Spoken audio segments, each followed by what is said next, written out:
Have you ever wondered why, in a world obsessed with couples, weddings, and happily ever after, more and more women are quietly choosing to live alone and loving it? It's not the bitter spinster stories society likes to whisper about. It's not about giving up on love or swearing off men in anger. It's something far deeper. A powerful silent revolution rooted in ancient wisdom and modern awakening.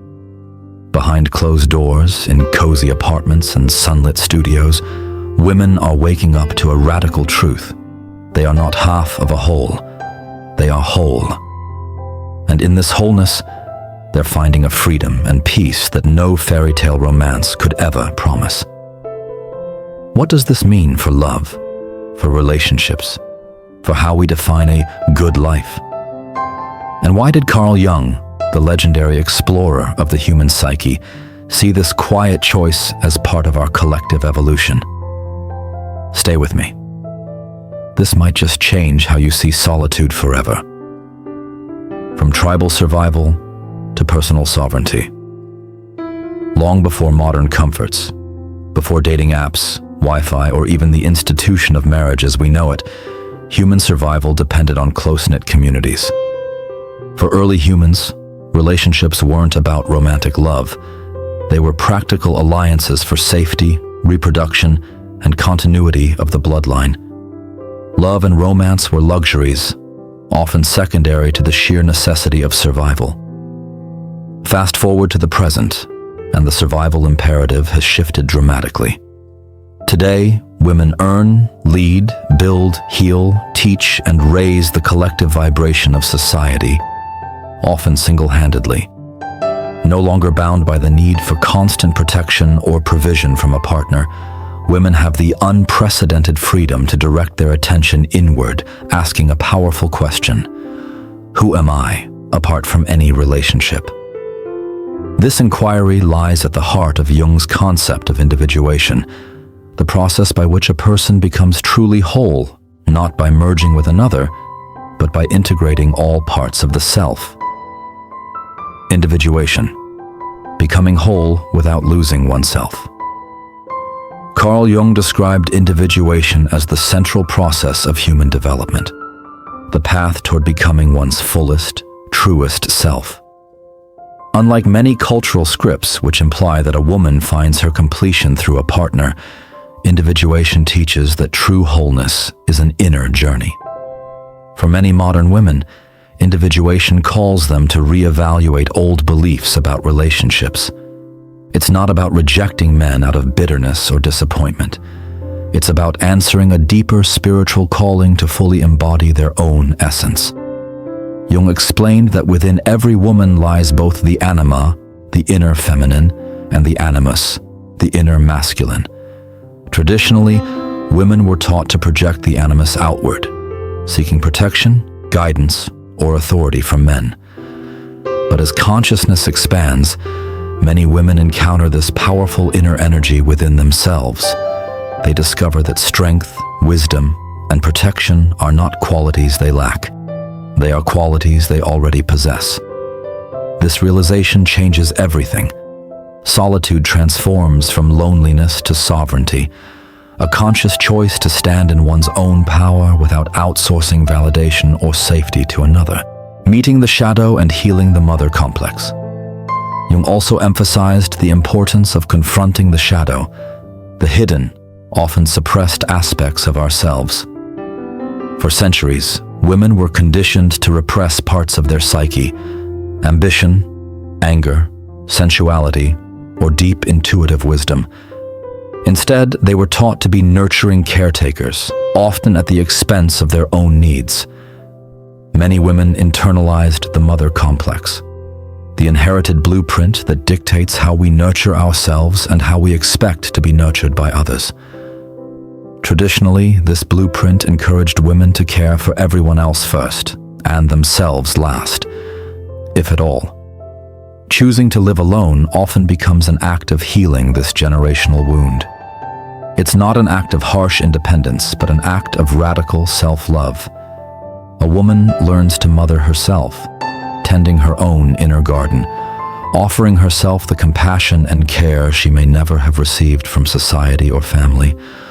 Through solitude, women confront not only their shadows, but also their forgotten light. They remember that they are not missing anything. They have simply been taught to look for it outside themselves. Spiritual awakening through solitude. This inner work often triggers a profound spiritual awakening. Women begin to question not only their relationship patterns, but the very nature of love itself. Is the traditional model of romance, with its scripts of possession and dependency, truly serving their soul's growth? Or is there a more authentic, liberated way to love? Jung would have celebrated such questions.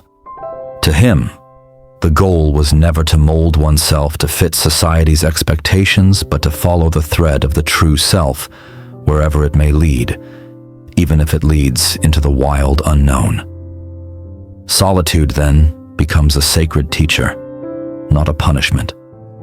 For many women, living alone is not an act of rebellion, but a quiet homecoming, a spiritual rite of passage into deeper self-knowledge. The rise of feminine consciousness. What might seem like isolated personal decisions is, in fact, part of a much larger shift, what Jung might call an evolution of the collective unconscious.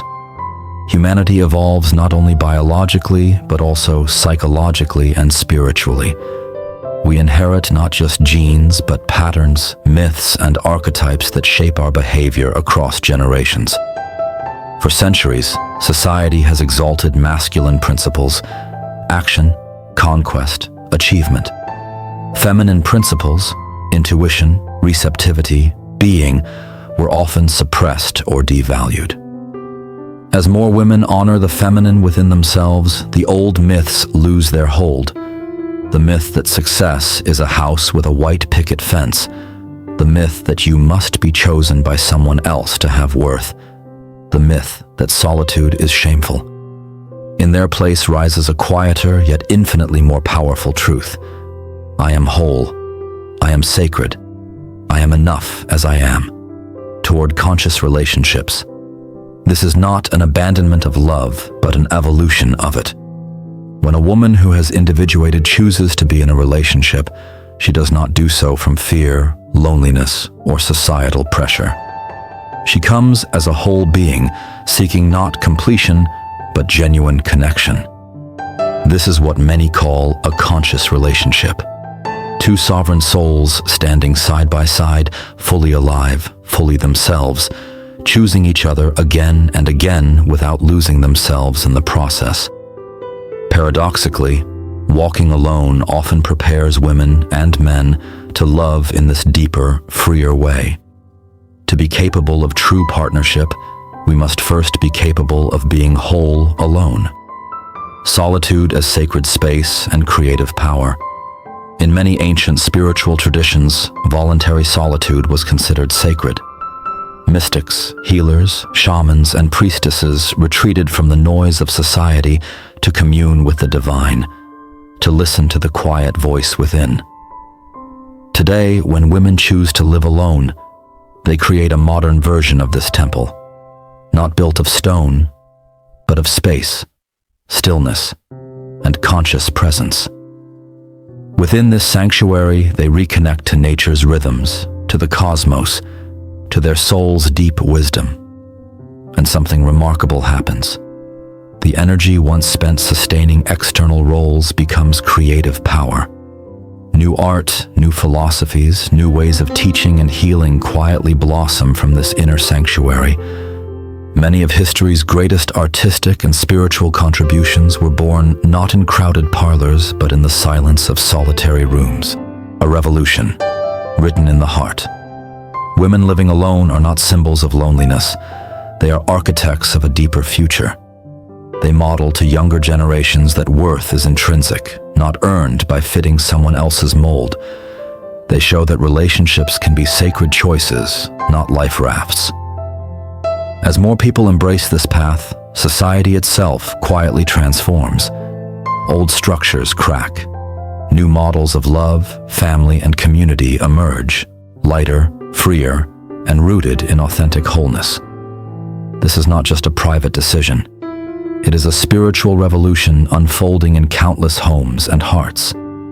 Every woman who chooses inner peace over pressure, growth over conformity, and self-respect over empty validation plants seeds of collective evolution toward a new kind of love.